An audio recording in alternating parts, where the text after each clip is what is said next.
Kia ora. Yeah, I'm Stephen Hardman. I manage the South Island for a company called New Zealand Micrographic Services, but we're rebranding as NZMS like accountancy firms do, with just your initials, 'cause it's too long. And basically what we do is this.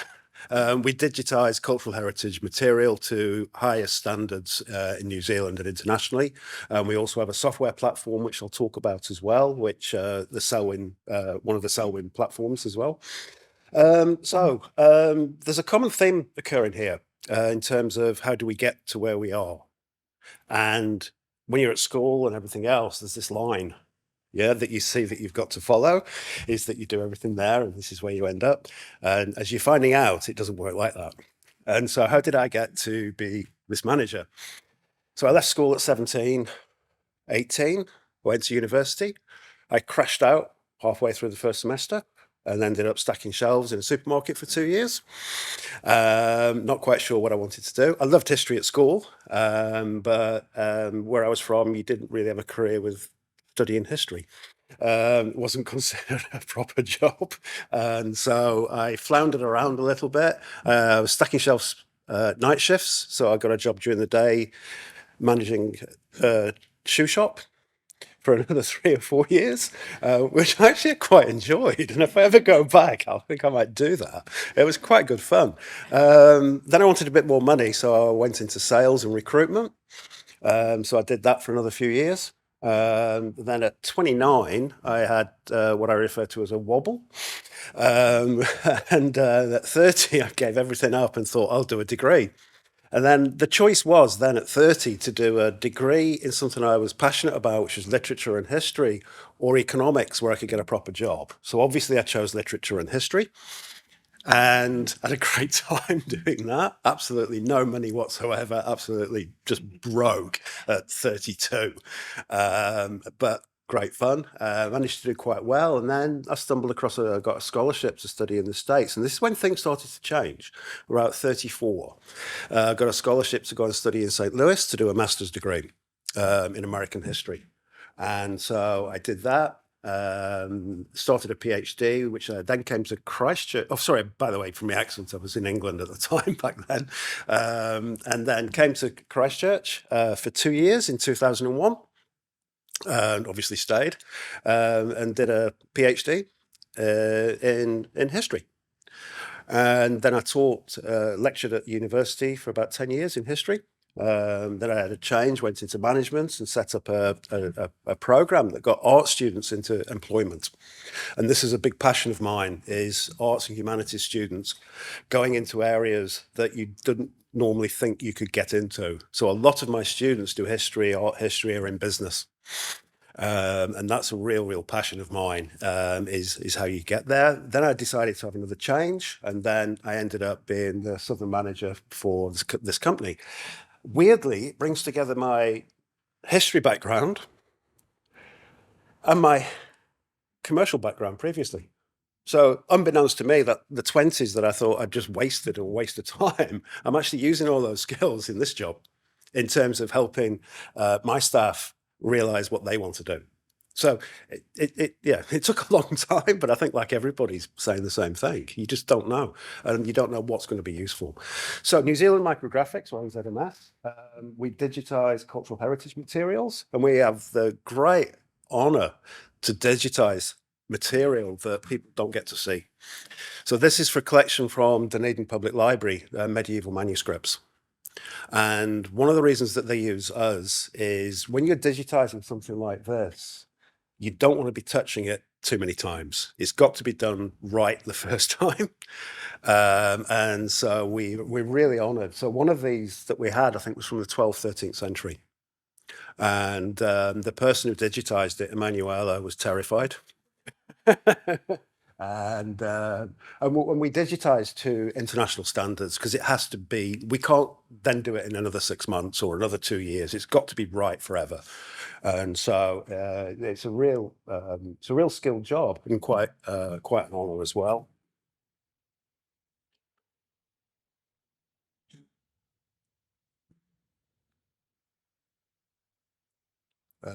Yeah, and we use the kind of highest level technology. I had no idea about the technology of this. And actually, one of the operations guys quite often says, you don't need to know anything about this at all. Just manage the branch.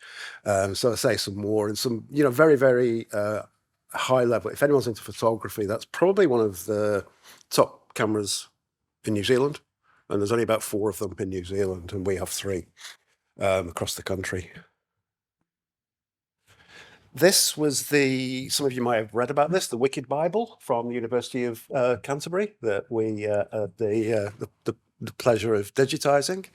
Again, it's not often in a job that you get this close to this phenomenal material. And we also do bigger jobs as well. These are the LINZ field books. So Land Information New Zealand have the surveyor's field books from the 19th century through to the 20th century. And they're actually still used. And one of the reasons they need them digitizing is that I've been down in their archives, and the currents, the whoever they are, they come down and they photocopy them when they want some information and bend them on a photocopier. So we've just been digitizing masses of them. And good. And again, but it's a little bit boring, but the material is phenomenal, because these are so the surveyors went round and did all the measurements, but at the same time, there's little notes. And so I said to Catherine, one of them, there was a shopping list, and it was like hats and everything else, and there's little drawings. And a lot of these were artists as well, wandering around doing things. And there was like these beautiful, beautiful drawings in there as well. And I actually gave a talk recently comparing, what becomes an object of art and an aura about it, and what becomes useful. So the medieval manuscripts have this incredible aura, but at some point they were very, very similar to something like this of use value. And I can see a point where the National Records manager at LINZ disagreed with me phenomenally. But I said, these are works of art. And she was like, no, they're not. They're records that we use. And also as well, we have a software platform called Recollect, which digitized images. Libraries and archives and Selwyn Council use Recollect, and we've also expanded into Australia and the US. So we've got 104 sites across those three countries. And as you saw with the Selwyn one, it's phenomenal. You can have a map and go in and find about your history as well. So we have that. So how do you get into this? I'm going to put this picture back because I really like it. How did you get into it? So if I look around at my staff, Siobhan, who's our operations manager for the South Island, she has a degree in painting and a master's in art history. She manages all the operations. Josh, who's our technical consultant and graphic designer, a degree in painting. He's a self-taught graphic designer and is brilliant. The best person who's ever worked on Recollect, the software platform, Ella, her background was anthropology and museum studies postgraduate. And she's absolutely brilliant at the back end of a software platform. And she's now got a really, really good job with the Antarctic Heritage Trust, handling their online material. So my advice is study what you enjoy. You really, really do that. Other students in the old job, other staff, history, photography, got a science student as well. What I'm interested in massively, and lots of people like myself are transferable skills. So in terms of tips of how to get a job, one is actually one thing I did want to say. If you're studying arts, humanities, don't be frightened of technology. And I'm not disparaging technology here, we're about to say, but it's a lot easier than you think. If you just give it a go. Because I had this recently because I've got that technical school here, and I wanted to do something back end of Recollect. So I nervously asked a staff member if she could show me what to do. And I was expecting 2 or 3 hours of just brain freeze and forgetting everything. And after about 10 minutes, I said, is that it? She said, yeah. And I think as arts and humanities people, I think we build up a block in terms of technology.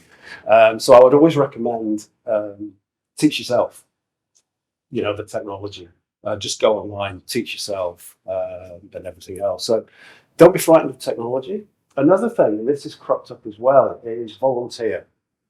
Get yourself out there and learn the sector, learn the people, get people, let people know you. And so the recent hire I've had, and again, I've given these examples, show these different ways out, is Michael, who was volunteering with Terry at Teece, and then Terry got hold of me and said, "Oh, can Michael come over and just have a look at what you do?" And so Michael came over, and we just showed him around and everything else. And I thought, I like this guy. He's good. He's really, really inquisitive. And then I went to a National Digital Forum, which is a conference and networking event, and I saw Michael outside in his car, sat there, and eventually was in the session. And he said he was sat there because he was really nervous, but he forced himself to go to this networking event.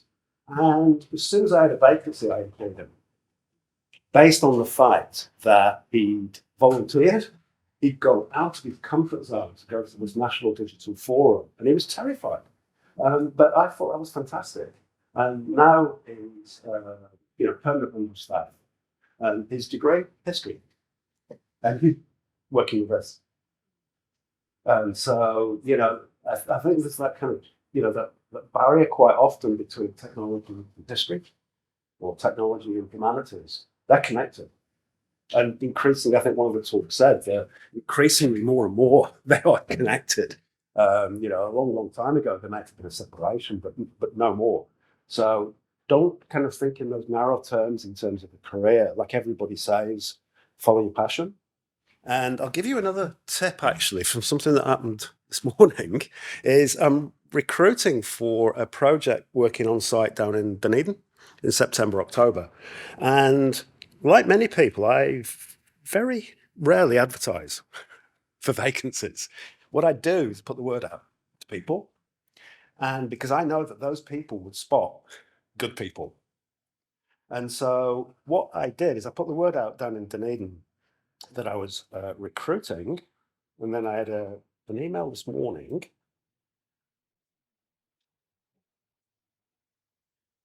Kia ora, Stephen. I hope your day is going well. I've heard that you are looking for people in Dunedin to work on a digitisation project. She's given a background and sent me a CV. I'm interviewing her on Thursday. And I'm already well disposed to this person. I've never met her. Because it must have taken a lot for her to do that. And going out of your comfort zone. And so if you spot something that you think, I want to work for them, email and just say, I want to work for you. They might not have any vacancies, but seriously, that to me speaks volumes for this person, that she actually emailed me out of the blue. And make sure your emails are well written as well. Get somebody to look at them and edit them, because that's really, really important as well. Is just that, but does that make sense? Just go out of your comfort zone, go to these things, talk to people, get to know what's going on. And also as well, if you know what's going on when you go for an interview, you know what to talk about, because you know what drives the person who's interviewing you. As I say, there's a lot of technology involved. I can employ a photographer to do a lot of the work that I do. And I do have one or two photographers. So they've got the technical nous. But in terms of everything else, it's the transferable skills. And another tip as well, when you do it in this sector, try things, put yourself out there and use your common sense as well. It's not as difficult as you think. And as I say, all the talks have been the same. Put yourself out of your comfort zone and try it. And people respect that. So rather than you thinking, oh, if I try this, I might look silly, you don't. It's the opposite. People really admire you for it. And we have a culture at NZMS as well where people own mistakes. And I'll just finish on Josh, who's our brilliant technical consultant and graphic designer. He built a book cradle, one of those big book cradles himself. And I keep asking him, like, how are you so good at all of these things? And he said, everything I'm really, really good at, I've screwed up at some point. And he's screwed up and then learned from that screw up. And he's become an expert through making mistakes. So yeah, that's me. I think there's a pattern emerging with all of these talks. You don't know when it's going to come. You don't know when you're going to hit it, but just keep following your passion. And if you try something and it doesn't work, there's a reason for it, and you know it doesn't work, which means that it's going to push you somewhere that will.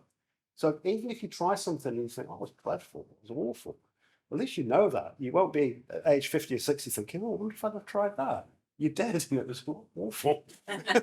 Yeah. So yeah. So so from what I said at the beginning, it's not a line like that. It's all over the place, and things do come together. As long as I think if you're driven by what you're doing, that you enjoy it, and that you've got a passion for it. So yeah. So I'm happy to talk to anybody afterwards as well. If anybody wants to work in Dunedin for 2 months in September, October, let me know. And yeah, I wish you all the best. Thank you.